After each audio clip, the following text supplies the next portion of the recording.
This is Professor Pete Alexander with the Winning at Business and Life podcast, where business leaders share their insights. It is 6 questions in 7 minutes because successful business leaders are busy and rarely have more time to spare. So let's get to it. Question number 1. In a few sentences, please tell me who you are and what you do.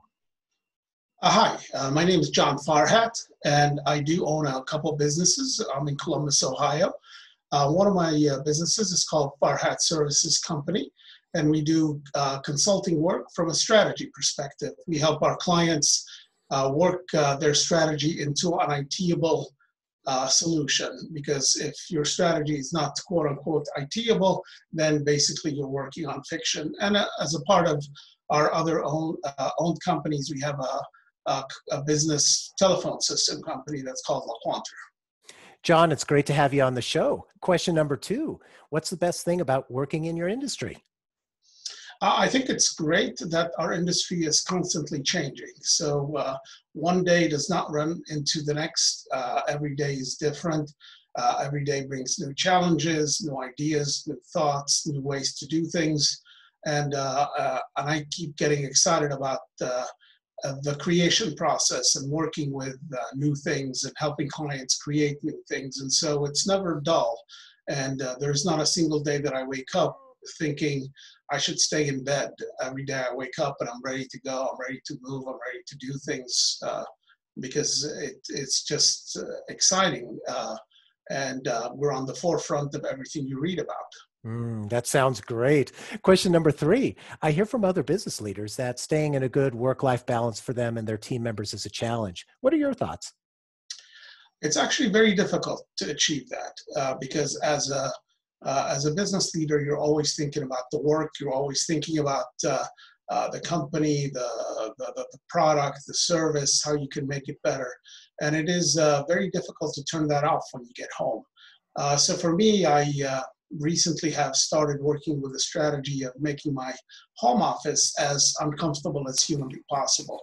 And by doing that, I can do a little bit of work, but to really be able to do a full day's worth of work or multiple hours worth of work, I really have the need to go to an office to actually work, which then allows me to create that separation between home and work. But it's still very, very difficult to find that work-life balance. That's a great idea, though, to make the home environment less conducive to work so that you have to make the conscious effort to go into the office if you're going to do any long-term work. Yeah, it works, but it's still up here. It's always working. Mm-hmm. Great. Question number 4. What other successful business leaders like yourself should be on my podcast? I think one of the people that I can think of that would be great for the podcast is Ken Wentworth. He goes by Mr. Biz, and he has a radio show called Mr. Biz Radio. I've appeared on that show a couple of times, and I think being in the financial industry, I think he would be a perfect person to talk to, especially in relation to everything that's going on at the moment. Perfect. I appreciate that referral. I'll reach out to him. Question number 5. What insight or advice would you give to other business leaders?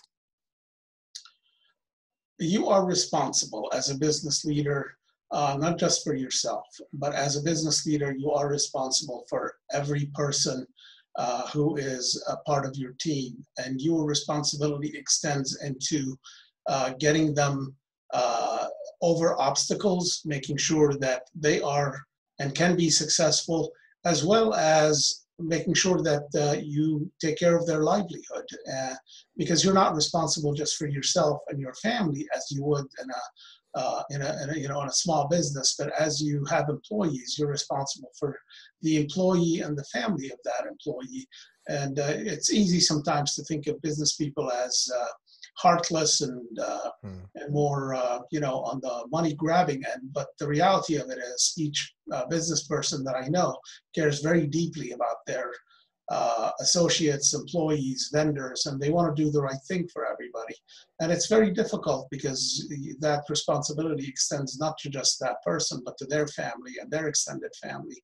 So you have a lot of responsibility when you start a business and when you're a business leader. And it's you need to be able to manage those people effectively and have they have to have your back and you have their back in order to be successful. Unless you do that, Yep, there's no way to be successful. exactly. It's very, very wise. And question number 6, tell me about your first job. Well, my first job, it's funny. This was way back in middle school. I used to do theater when I was in middle school, and that led to me having a job on a radio station where it was more of a children's show on Thursday afternoons. And the last 5 minutes of that show, it was my time to read the fan mail to the show and help them respond. So I still hold that job as a dear to my heart. It's I haven't done this in a very, very long time, but it's a job. I got a check, and therefore it counts as my first job. Absolutely. And it's a really fun story to tell as well. How neat. So, John, thank you so much for being on the show. How can people find you? I'll, I can be reached at on my cell phone at 614-582-1061. I'm generally not in the same place a lot, and I'm in my car and drive a lot, and so the easiest way is the cell phone. But you can also go to my website and schedule a meeting with me using the Calendly link on the top right-hand side. And the website is, our company is called Farhat, Farhat Services Company, Inc. And then we couldn't think of anything more boring than that. But then my then 10-year-old daughter said, we have to have an X in there because putting an X in anything makes it cool. So our website is fscix.com. Excellent. This is Professor Pete Alexander with the Winning at Business and Life podcast. For more insights and ideas, please go to LinkedIn, YouTube, Facebook, or iTunes and search for the Winning at Business and Life podcast. Thanks for listening.